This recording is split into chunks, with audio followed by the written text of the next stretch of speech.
Things are getting a little wild at Caillou's house. Oh yes, Daddy! Oh yes, Daddy!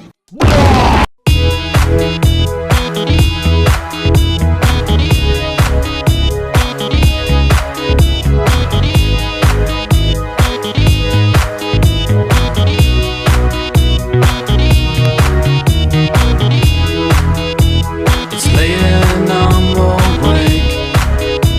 Stare. Allahu Akbar! Allahu Akbar! Allahu Akbar!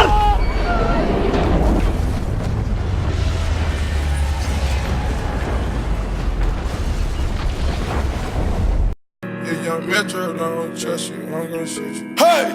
Raindrop, drop top, smoking on cooking the hot pot, cooking, fucking on your bitch, yeah, that. Cooking up dope in the crock pot.